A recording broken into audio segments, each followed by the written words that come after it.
19th here on this beautiful day here at Ajax Downs. You see I've got my mask going on here, Jennifer. I'm trying to stay safe. As you see, the numbers in the province they're going up every day. And what can I tell you? I live in York Region, and we just went into a lockdown there, down to stage 2 today. So that kind of sucks, but we're going to have to move on in life, and hopefully we can get all over this, and our fans can come back out, and we can enjoy racing here at its best at Ajax Downs. I'm Nick Kukas, my co-host Jennifer Morrison. Jennifer, how we doing?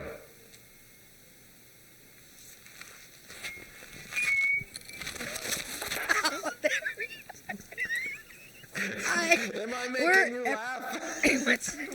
We're having a little technical issues here. Anyways, everything's good. It's a little frosty up here. I think because it's been sort of raining a little bit and it's kind of cold up here in the VIP room because everything's open. But yeah, everything's good. There's hardly any wind, Nick, and light rain. I don't know if the track's going to be a little bit on the good side, but it looks pretty nice right now. You think it's cold now? Wait about a month from now, Jennifer. You want to talk about cold. It's going to get cold. I think we're going to have a really cold winter. You know why? We had such a great summer. Weather-wise, anyways, I think Mother Nature's going to get us this winter. So, I don't know, just get hung on here. But more importantly, we have a nice racing day. We have 8 races on tap today. Of course, we have 2 feature races, the Ontario Sire Stakes Futurity, the stars of our future going forward in race number 7, and of course, in race number 8, we have a Sprint Series race featuring countries coming back in Carnero. So let's move on to race number 1. Race number 1 is a 2-year-old race, and it really is quite the 2-year-old race, I have to tell you.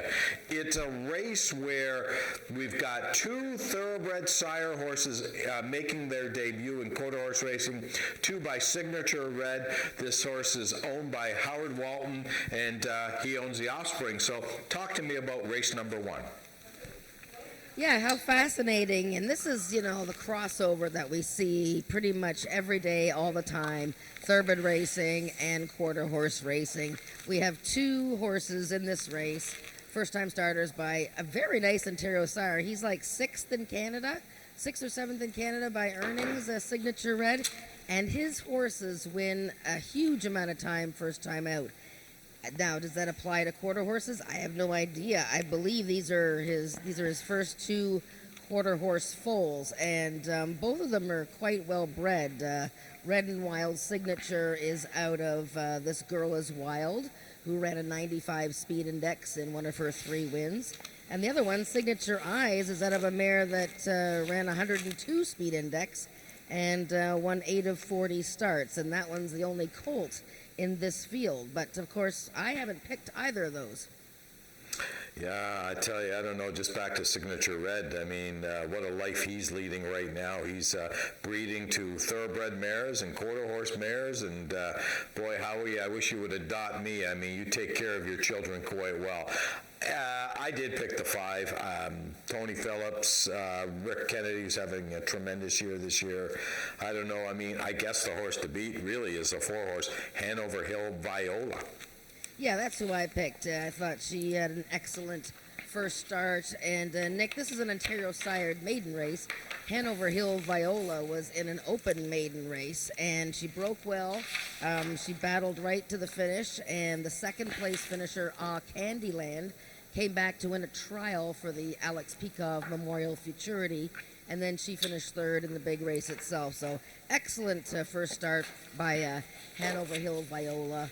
One of 8, I think, horses today named Hanover Hill something racing, or 7, I think. Okay, let's move on to race number 2, because I know you want to talk about this in a little bit of detail.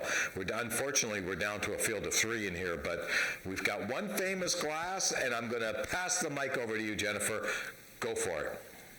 Yes, so, it's nice that we have had a horse like One Famous Glass racing here for all these years. 10 years old. Maybe he'll get his 20th career win today. This is expected to be his last career start. And I just thought for a treat for his fans and for his connections that we'd show 2 races of his from over the years. Let's watch the first one here, okay? This is from 2012, and I believe it's May 20th. He is number 8, One Famous Glass. I don't know if you guys can put those words up there saying that he's number 8. This is his first career start. And Erica Smolovsky is riding. He is just a 2-year-old. And we get this field loaded here. And you can see that he's quite a feisty sort because he's running around. Yeah, there you go. Thanks, guys. There you go. First career race for One Famous Glass. They call him the Eagle. Owned by Carol and Jamie Robertson. Trained by Bryn Robertson. Let's watch him here on the outside. Actually, the winner of this race is a horse by the name of Corduroy Road. Went on to do some good things. But let's watch One Famous Glass's first race. Just for the record, I was here that day, too. Of course I was here that day. I definitely was not. Yeah. So there he is on the outside, and the winner is going to be long gone here from the 3-post. But look at how fast One Famous Glass coming here. Incredible. First race of his life. That was 47 races ago. Look at all the fans that were in the stands that day. Oh my God, that makes me feel really, really good to watch that. 8 years ago. Wow. Okay, so now he goes on, and he's Horse of the Year in 2013. He's a top 3-year-old. He's going to the States and running well. 2017, I thought this was his biggest effort, his biggest win of his career, okay? I know there's only 4 horses in the race, Nick, but this was the Bank of America Challenge. It was when we were actually, still part of that, and unfortunately the AQHA doesn't have us in there anymore, but this is against Country Boy 123, what's his name? Fast Man Nick, or Vic. And then on the outside, a horse by the name of Famous Bank for Tony Cunningham. And this was just a barn burner, though. And it was a good race. He qualified for the championship in Oklahoma. He didn't go. I think Country Boy might have went. But anyways, here's One Famous Glass in 2017. Beating Country Boy. And that was a pretty exciting race. And he's beaten him before. And look at, so then of course, One Famous Glass had all of 2019 off. He's come back this year for a few starts. Won his opener, stumbled badly last time, and now he's got 2 rivals to run against in his final career start. So congratulations to One Famous Glass. So after saying all that, Jennifer, who'd you pick in this race? One Famous Glass. Okay, just checking. Let's move on to race number 3, an allowance event. These are Ontario Sire 3-year-olds and up, which have never won 2 races a lifetime. And field of 6 in here, and I went with All Night Long. I know I've picked this horse many, many times, and the horse always disappoints us. I'm hoping today that he doesn't disappoint. I'm surprised. You don't usually pick these kind of horses, Nick. I don't. He's been in the top 3, 6. Oh, that's a heavy sign. I know. I hate doing that. I hate betting these horses that are offers in the last 2 years. I hate it. It kills me. Well, he's been in the 2nd or 3rd 6 times in 7 races. He has run great races numerous times in a row. Last time, 2nd beat and a half length to Shaken, who has come back to win a trial for the Ontario Sired Derby, and that final is next week. So, I mean, all the signals are there for this horse. Yeah, see, he's going to be the morning line favorite. But what if you don't want to bet him to win? What if you want to bet an exacta, and you're just thinking that he's going to find a way to be second beating the nose? Well, how about Hero's Return, the 2 horse? I don't know what you think of that horse, Nick, but he's coming out of the same race, and he ran his new lifetime top of an 81 speed index last time when just behind All Night Long. I think these 2 could be boxed in the exacta. I didn't pick Hero's Return in the top 5, so that's what I think of Hero's Return. I went with a fancy arrangement. The one thing I will say, though, if you are going to bet an exactor with All Night Long, make sure you box it, because he just likes getting beat somehow. I went with a fancy arrangement. Eddie Walton riding for Joe Tavares. I thought this horse ran well last time. He stumbled at the start, only got beat a length and a half. I think with a clear run in here, he might run a little bit better. Let's move on to race number 4, a speed index race. These are 3-year-olds and up with an average of 75 and under. And Jen, you and I agree on this race. I went with Dexter, baby. Isa Dexter, looking for his second win in a couple of years. And I'm looking for an exactor with Just As Sweet As Me. Boy, you copied my picks exactly. I know. In this race I did. Well, we both picked Just As Sweet As Me to win last time. And, of course, once again, this 5-year-old gelding was up to his tricks. He just doesn't come out of the gate in a prompt manner. I've noticed that Eddie Walton is on Hanover Hill Dashing, and so Tony Phillips is going to give it a try on Just As Sweet As Me, and why not? I mean, this horse just comes out of the gate like ketchup out of a bottle, blah. So, I love the way he was flying last time, but you can't bet on him with any kind of confidence. Right. So yeah, I picked Isa Dexter. It was almost exactly 1 year ago today. It was October 21st last year when he won at 25, almost 25 to 1. I remember that. And, he doesn't win very often, but he's in great form right now. That was a super effort last time for Dexter, and he might be all set to take his win for 2020. I agree with you, and I really don't have any more to add to race number 4. Let's move on to race number 5, the start of our pick 4 today. And this is a race where I think you could go a little bit deeper in here. We both landed on the one, You See Me Now, Corey Spataro riding for that red-hot Craig Spada barn. And this horse has run a couple of really good races, including the race back on October 5th, where he got beat to I Am the Eagle, a horse who likes to win races. Yeah, and the one thing you'll notice right away, I think, about You See Me Now is that he drops back into an Ontario sired race. And, I don't mean drop as in a huge class drop, but the competition's slightly easier when you're racing against other horses that are by stallions from this area. He had an inside post last time. He dueled inside of rivals. Finished a really good third. He's had a nice season since he joined the Spada stable. So why not? If the inside is okay, and I would, watch how the track is playing. If it gets any wetter, I'm looking at it right now. It's getting a little bit on the good side. So is it going to become sticky at some point? We'll have to pay attention to that. But I like Caraway's Jet Moon for second. She's coming back in 1 week. But she's also returning to an Ontario sired race, and she's been in really good form in her last few starts. And for those of you that follow jockeys, just note that Ramiro Sanchez Castillo is riding the 3-horse Miss Mexican Mouse because he's first call rider for the Bob Broadstock barn, so he has to ride that horse, and Tony Phillips lands on Caraway's Jet Moon. I also like the 5 a little bit in here, Hanover Hill Sugar, to finish second perhaps. This is a horse that's been very consistent in 2020. 4 starts, 4 in-the-money finishes, top 3 finishes. So she has been a model of consistency this year, whereas last year she wasn't as consistent. So I'm looking at a 1-5 exactor in race number 5. Race number 6 is a speed index event. These are 3-year-olds and up with an average of 85 and under. And we have a field of 9.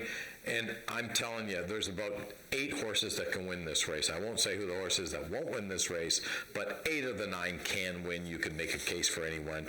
And you landed on 2 horses, and I landed on 2 completely opposite horses, Jennifer. Yeah, this is a very tricky race for sure. You're looking for horses, obviously, that can run an 85 or better. But, of course, horses that are eligible for this race have an average of their last 3 races of an 85. So I went with Just Black and Blue from the Craig Spada stable. He's won 3 of his last 4. This is a fast-improving 3-year-old. And, he just ran a top of 89. I know he's moving up in class. He was in an 80 and under speed index race last time, but he's just sizzling hot right now, and I thought, just jump on the bandwagon. But I think the horse to beat for him is the horse that Corey Spatero is not riding, because he rides First Call for Craig Spada, and that's Louis Armstrong TLC coming back in 1 week, and Ismail Mascara is going to ride. And this horse ran so well in that 110 race that he was, people liked him last time going longer, but it was a tougher group. He's now dropping one class level, so those are the two horses that I'm going to focus in on for the pick four. Well, it's funny. I went 6-2-1. You went 4-8-7. So there's 6 horses completely different. The 3 horses we didn't use was 3-5-9. So you know what? If you're sharp out there and you're watching Jennifer and I, use 3-5-9 in here, because we're probably both going to be wrong. Let's move on to race number 7, the feature race on today's card of racing. The 10th running of the Ontario Sire Stakes Futurity. $60,000 up for grabs, and you landed on the 3 Boogie Wheels. I landed on the 8 Hanover Hill Linda.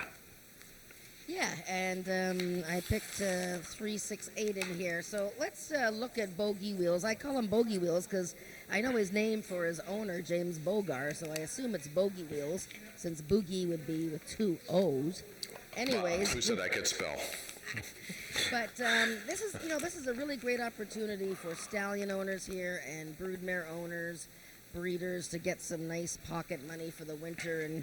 And Bogey Wheels, his sire, just moved to James Bogar's farm in Cameron, Ontario, to stand at stud for next year. So this would be a double good news thing if Bogey Wheels could win this race for the stallion Night Shift. So let's watch Bogey Wheels' maiden win.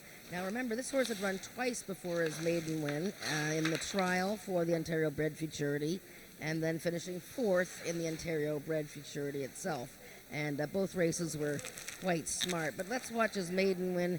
He's in the 2 post here, and Hanover Hill Linda is in the 6. She's with the red blinkers on the far outside. But Bogey Wheels with the 2 races under his belt.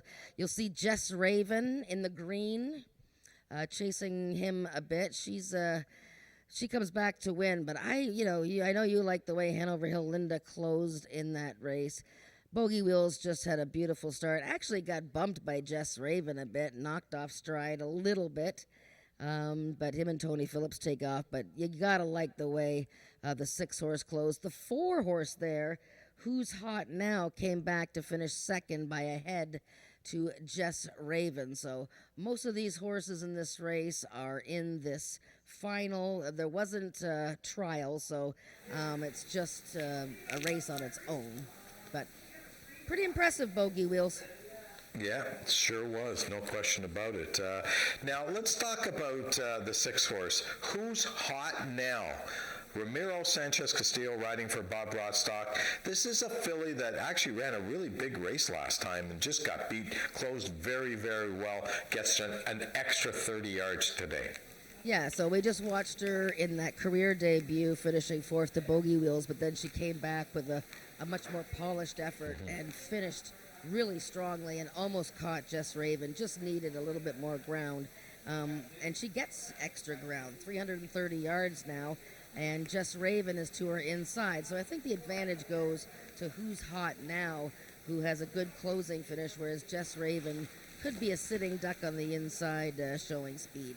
Yeah, there's no question about that. And when we talk about Jess Raven, maybe it's important to note Brian Bell is coming back today. He's been off for about a month, hasn't ridden in a while. That's right. Maybe even longer than that. Brian Bell is a perennial leading rider here at Ajax.